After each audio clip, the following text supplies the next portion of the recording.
Well, Madam President, in less than a month, American taxpayers face the greatest tax increase in our nation's history. It did not have to come to this. The President claimed that he wanted a balanced approach to deficit reduction. He told the American people throughout his campaign that we needed to balance tax increases with spending cuts in order to tame our deficits, stop taking on water, and, of course, reduce our debt. Many Republicans objected to this approach on empirical grounds. There is no denying that the principal source of our debt crisis is on the spending side. But elections have consequences, and many Republicans have now stated a willingness to meet the President halfway. They are willing to concede some revenue increases in exchange for entitlement spending reforms. Revenue increases, not rate increases. But the President now says, never mind all those campaign promises about a balanced approach. He has taken nearly all meaningful entitlement reforms, including many he previously endorsed, off the table. He has abandoned revenue increases and spending cuts for deficit reduction and replaced that balanced approach with a plan to raise taxes and increase spending. This is not what he told the American people he stood for. And I would go so far as to say that if he did campaign on this, he would now be looking for a new employment. This bait and switch is beyond cynical, particularly when he knows that Republicans have a strong and empirically grounded opposition to revenue increases. So far, we have focused primarily on the economic impact of the increased marginal tax rates the President is demanding. But it would be wrong to discount the coming tax increase on individual capital gains should we go over the cliff or if the President gets his way. The evidence seems clear. Any capital gains tax increase is counterproductive to real economic growth and job creation. Allowing these rates to go up puts ideology, partisanship, and class warfare ahead of sound economic and tax policy. For almost the entire history of our income tax system, we have had preferential tax treatment for capital gains. From 1921 through 1937, and then again after 1990, long-term capital gains have been taxed at a lower rate than ordinary income. The short time, approximately 3 years, that the preferential tax treatment for capital gains was not in effect was due to the Tax Reform Act of 1986. The 1986 Act is considered by many to be the gold standard for tax reform, and elimination of the preferential tax treatment for capital gains is considered by many to be one of the major accomplishments of the 1986 Act. It is important to recall, however, that elimination of preferential tax treatment for capital gains in 1986 was coupled with a significant reduction in tax rates for individuals. And the lack of preferential treatment did not last long. Today, the top tax rate on capital gains is 15%. If Congress fails to act and we go over the fiscal cliff, the tax rate on capital gains will increase to 20% on January 1st, 2013. In today's fragile economy, with unemployment still hovering around 8%, we should not be raising taxes on capital gains. 2 years ago, a study by the American Council for Capital Formation showed that increasing the capital gains tax would cause measurable damage to the economy. The study estimated that if the capital gains tax was increased to 20% from 15%, real economic growth would fall by 0.05 percentage points per year, and jobs would decline by about 231,000 per year. If the rate is increased to 28%, real economic growth declines by 0.1 percentage points per year, and 602,000 fewer jobs are created each year. And the fiscal cliff is only part of the story. In less than a month, a new 3.8% tax on net investment income of single taxpayers earning more than $200,000 and married couples earning more than $250,000 will go into effect as part of the so-called Accountable Care Act. As a result, the tax rate on capital gains for upper income taxpayers is already scheduled to increase by 4%, almost 4%. We should not add another 5 percentage point tax increase on top of that.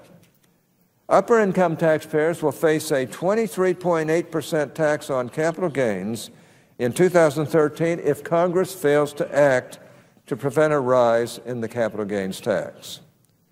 Sometimes the magnitude of these numbers is lost on folks. They might think, well, that is only a jump from 15% to about 24%. Not a big deal, but just a few points. But that represents a 59% increase from current law. During the fiscal cliff negotiations, some have posited that all that is at stake is a return to the tax rates of the Clinton era. But that is not what is happening with the tax rate on capital gains. During the latter part of the Clinton era, a Republican majority in Congress was able to get agreement on cutting the top tax rate on capital gains to 20% at that time. If the tax rate on capital gains remains at the 2012 rate of 15%, coupled with the new 3.8% tax on net investment income, capital gains will be taxed at 18.8%, very close to the Clinton-era rate.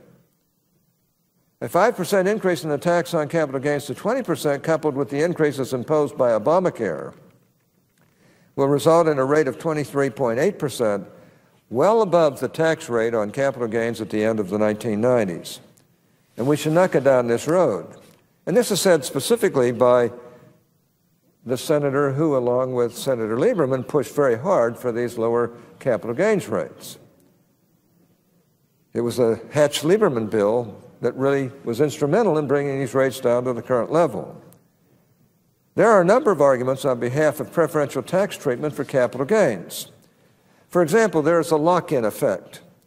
Since capital gains are only taken into account when realized by a sale or exchange, investors can avoid paying the capital gains tax by simply holding on to their capital assets. As a result, the capital gains tax has a lock-in effect which reduces the liquidity of assets and discourages taxpayers from switching from one investment to another. Now, this impedes capital flows to the most highly valued uses and is therefore a source of economic inefficiency. The higher the rate, the greater the disincentive to make new investments. The preferential tax treatment for capital gains also counteracts the two levels of taxation of corporate income. A large percentage of capital gains arise from the sale of corporate stock. When a corporation earns income, it pays taxes on that income. When a shareholder sells stock, part of the gain on the stock may be due to the earnings of the corporation, resulting in a double tax of corporate earnings. A low capital gains tax leads to increases in savings and investment, corrects the income tax law's bias against savings, corrects the lack of indexing capital gains for inflation, and increases the incentives for risk-taking. The tax rate on capital gains can also be viewed as a compromise between an income tax system and a consumption tax system. In a pure income tax system, capital gains would be taxed the same as any other type of income. In a consumption tax system, capital gains would not be taxed at all. Taxing capital gains at 15% can be seen as a reasonable compromise of income tax and consumption tax principles. An increase in the capital gains tax rate will increase the difference between what an investment yields and what an individual investor actually receives. This is known as the tax wedge. The higher the tax wedge, the fewer the number of investments that will meet the minimum rate of return required by an investor, known as the hurdle rate. In short, higher rates equal fewer investments. And so far, I've only spoken about the coming increases in capital gains taxes. I know people who are hurriedly selling their stock portfolios now to pay the lesser capital gains rate And after the first year, we'll buy back the same stock, though it'll have a higher basis at that point. Now, the impact of the fiscal cliff on the taxation of dividends is even more severe. Unless Congress acts, dividends will be taxed at a rate as high as 43.4% come January 1st. This is because, starting in 2013, dividends will be taxed at 39.6% under current law, and then the Obamacare surcharge of 3.8% will be tacked onto that. Many seniors depend on dividend income, and to increase their dividend income taxes to around 40%, especially at a time when any bonds they hold essentially yield nothing, hollows out the nest eggs of retirees. And unless we address the fiscal cliff, the taxation of dividends will go from 15% to 43.4% literally overnight. This is a tax increase of 189%. Excuse me. That's 18.9. 189? Yeah, it's 189%. I thought for a minute it was 18.9, but no, it's 189%. It is hard to believe, but nevertheless true that many Democrats, including the President's Treasury Secretary, have expressed a willingness to go over the fiscal cliff when Americans are facing tax increases of this magnitude. Mr. President, we are in the midst of Madam President, we are in the midst of a sluggish economic recovery. The President and his allies here in Congress seem bent on raising taxes regardless of the impact the tax hikes will have on future economic growth or income security of seniors and pension holders. They would have you believe that there is no relationship between tax rates and economic growth. If that were true, we wouldn't be seeing major companies scurrying to grant big dividends now before the year ends and taxes potentially skyrocket. Among which are the Washington Post, I read the other day, that they're going to do their dividends now before the end of the year, before all of this taxation occurs after the end of the year. The coming capital gains tax hike is just one of many tax hikes facing the American people if Congress refuses to act before the end of the year. I think the numbers make a pretty compelling case that raising the capital gains tax rate, particularly when Obamacare will already raise that rate by nearly 4%, will do serious damage to our economy. And I might add, I don't blame anybody for paying their dividends in advance of next year. This year, I don't blame them at all. I certainly don't blame the Washington Post for doing it. But if you think tax policy doesn't affect how things are done in this country, then you don't know what from what. Let's just say that I urge my colleagues to join me in supporting an extension of the current capital gains and dividends tax rate. The other day I talked about the estate taxes, or what we call death taxes, and how stupid it is to do what the Democrats want to do with regard to death taxes and make them so high so there's a double taxation on families, and especially ranchers, which will go up 24 times the number of last year of ranches and farms that will be hammered by these higher death taxes. There's a reason why it's good to keep tax rates lower. And I hope none of my colleagues really on either side, certainly on the Republican side, I just hope that none of them will agree to raise tax rates, because we know once they're raised, our friends on the other side are just going to spend that money. They're not going to use it to pay down this $16.4 trillion national debt that we have. Now, we're a few bucks short of the $400 billion, but we're getting there.